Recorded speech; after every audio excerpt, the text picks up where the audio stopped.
Na aula de hoje vamos continuar estudando as EDOs homogêneas de segunda ordem. Hoje vamos fazer o caso em que as raízes da equação característica são repetidas. A gente está estudando EDOs de segunda ordem desse tipo: AY duas linhas, mais BY' mais CY igual a zero. Considerando y como uma função exponencial, digamos exponencial de RT, a gente vê que jogando isso nessa equação, a gente tem uma equação que a gente chama de equação característica, que é AR ao quadrado mais BR mais C igual a zero. Essa equação é uma equação de segundo grau aqui na variável R. Então, analisando o discriminante, que nesse caso delta é B quadrado menos 4AC, temos as seguintes possibilidades. A primeira é o delta ser positivo. Se delta é positivo, a gente viu na aula passada, eu vou deixar um link aí aparecendo no card, caso você não tenha assistido, que o conjunto fundamental de soluções vai ser y igual a uma primeira constante exponencial de R1t mais uma segunda constante exponencial de R2t. Nesse caso aí em que delta é positivo, a gente tem duas raízes, dessa equação característica. E esse R1 e R2 são exatamente as raízes dessa equação característica. Então aqui, onde R1 e R2 são raízes da equação característica. Beleza, então o caso em que o discriminante delta é positivo, a gente já sabe como é que é a solução em geral, A solução vai ser desse tipo aqui. E aí hoje nós vamos ver o que acontece quando delta é igual a zero, quando o discriminante é igual a zero. Tá certo? Porque, veja só, no caso em que delta é igual a zero, você tem que só vai ter uma raiz, Quando você olhar lá para ver como é que você descobre as raízes, No caso vai ser menos b, mais ou menos a raiz do delta, sobre 2a. Então isso aí é menos b sobre 2a. Então aqui é o caso que a gente tem raiz dupla. Aí você pode ficar com a seguinte dúvida. Professor, mas não poderia, por exemplo, dizer que o conjunto fundamental de soluções, nesse caso que delta é igual a zero, seria C1 exponencial de RT mais C2 exponencial novamente de RT, ou seja, colocando aqui a mesma raiz aparecendo duas vezes, com duas constantes aqui que podem ser distintas. Aí a resposta é não, tá? Não pode ser desse jeito aqui, porque lembra que a gente fez lá na aula passada que para confirmar que no caso aqui de raízes distintas, a gente tem que o conjunto fundamental de soluções é esse daqui, a gente precisa saber que o Wronskiano, desses dois elementos exponenciais aqui, que o Wronskiano ele é diferente de zero, Deixa eu até mostrar a vocês aqui, Lembra, bem aqui, tá vendo? A gente precisou mostrar que o Wronskiano é diferente de zero para que a gente tenha um conjunto LI, Que a gente tem aqui esse conjunto com essas duas exponenciais linearmente independentes. E aí, nesse caso, se a gente fizesse isso aqui, colocasse a mesma, quando você fizesse o Wronskiano, lembra que é o determinante, Aí aqui você coloca na linha de cima a função e embaixo as derivadas dela. Quando você faz o determinante, você fica exatamente com R elevado a RT ao quadrado menos a mesma coisa, E elevado a RT quadrado, que isso aí é igual a zero. Então, quando você coloca desse jeito aqui, não dá um conjunto LI com duas funções, Então, por isso que não pode ser assim. Então, aí a gente tem que buscar uma solução linearmente independente dessa exponencial. E aí, qualquer livro que você for pesquisar, você vai ver que é o seguinte, Você vai ver que o conjunto fundamental para o caso em que delta é igual a zero é esse aqui. E aí, qual é a diferença? A diferença está bem aqui, É que uma você considera a exponencial da raiz, realmente, da tua equação característica, tá? Esse Rzinho que está bem aqui é exatamente esse que está aqui, tá? Só que aí a outra exponencial ela vai estar acompanhada desse termo t, o termo de tempo. E aí, devido a essa modificaçãozinha aqui de você colocar esse t na frente dessa segunda, você consegue aí duas soluções linearmente independentes. De fato, se você faz aqui o Wronskiano de E elevado a RT junto com o TE elevado a RT, então ó, o Wronskiano fica da seguinte forma, fica determinante de E elevado a RT, TE elevado a RT, e aí você embaixo coloca a derivada, né? Aqui desce um R, aí fica E elevado a RT, e aqui tem uma regrazinha do produto, né? Então fica assim, ó, E elevado a RT, que é a derivada de T vezes a segunda, mais a primeira, que no caso é T, vezes a derivada da segunda, aí desce um R para cá. Então aí fazendo a multiplicação aí cruzada para você obter o determinante, você fica com L elevado a RT ao quadrado, mais RT elevado a RT ao quadrado, menos RT elevado a RT elevado ao quadrado.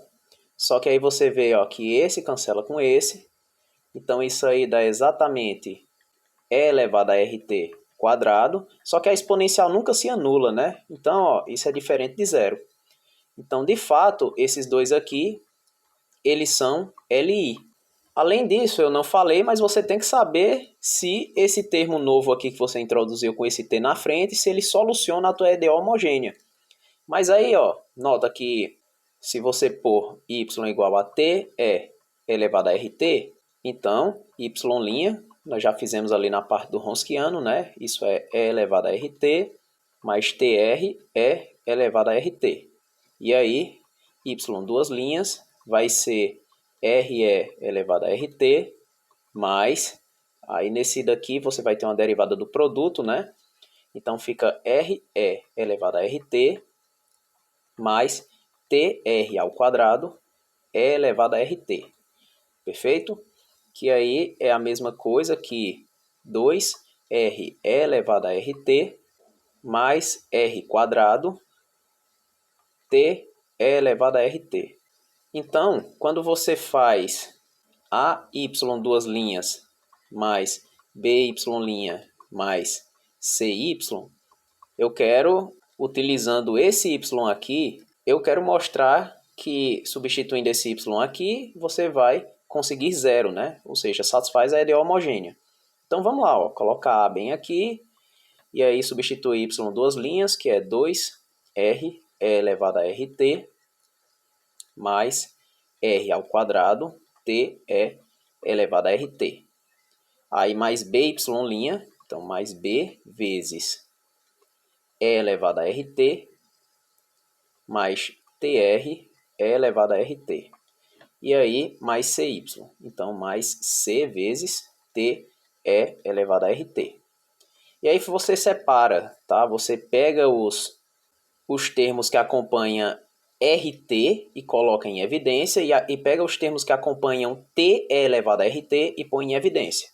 Então, ó, você vê que fica com 2RA mais B, e aqui, ó, E elevado a RT, mais, aí aqui você vê que fica com R ao quadrado, AR quadrado, mais BR, mais C, e aqui vezes TE elevado a RT. Então, veja só, vamos analisar aqui bem direitinho. Essa equação aqui, ela é igual a zero. Por quê? Porque esse R é exatamente o R que resolve a equação característica, ou seja, que faz essa equaçãozinha aqui ser igual a zero, né? Então, todo mundo aí concorda comigo que isso aqui é zero, beleza? Então já assumiu junto com esse termo aí de t é elevado a rt. Aí só falta analisar isso aqui, ó. O que é isso aqui, né?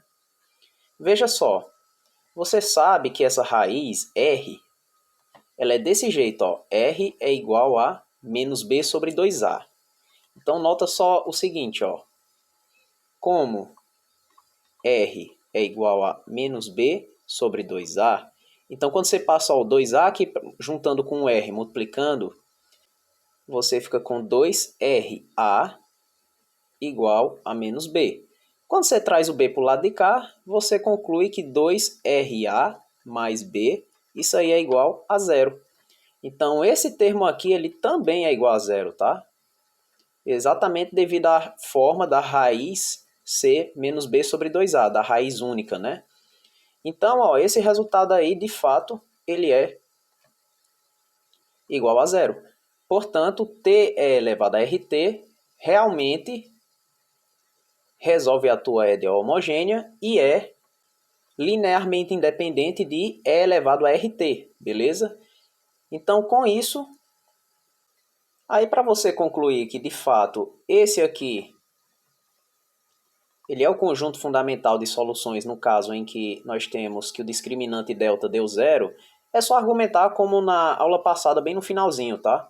Você usa o teorema de existência e unicidade na parte da unicidade e conclui que qualquer solução que você pegue, de fato, é desse tipo aqui, né? Que existem essas constantes C1 e C2, de modo que qualquer solução que você pegue, ela se escreve desse jeito. Então, tá aí mostrado, tá? No caso em que você tem delta igual a zero, que é o caso em que você tem raízes repetidas, esse aqui é o conjunto fundamental de soluções. E aí vamos fazer um exemplo só para completar. Aí beleza, o exemplo é esse aqui, ó. Acha uma solução para esse PVI, né? Y duas linhas mais 4y' mais 4y igual a zero, com y de zero igual a 1, e y' de zero igual a 3. Então, o primeiro passo é identificar aí quem é A, B e C, né? Com aquela equação geral. Bom, aqui o A vai ser igual a 1, que é o que acompanha y duas linhas. O teu B vai ser igual a 4 e o teu C também. Então aí a gente tem que a nossa equação característica é a equação AR quadrado, então ela fica assim, ó, R ao quadrado mais BR, então mais 4R,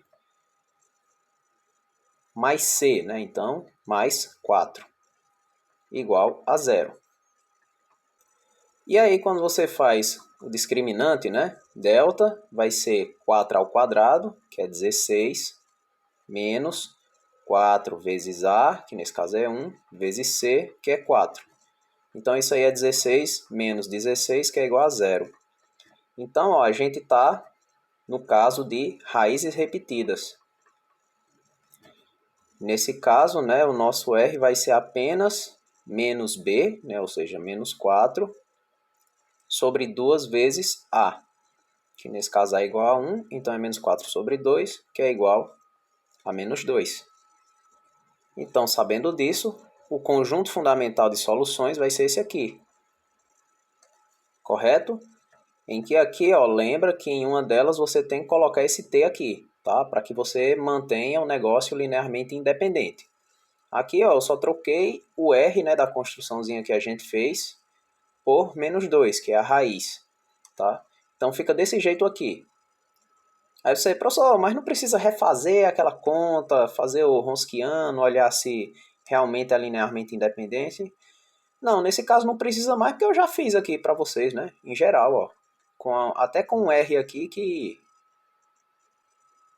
é bem geral, né? A gente vê que sempre é diferente de zero. Então você já vai sabendo, né, que a forma da solução vai ser essa aqui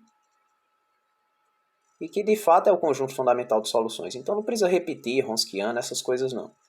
É só colocar isso aqui e já tá beleza. Tá beleza, mas não tá completo, né? Porque aqui a gente tá com um PVI.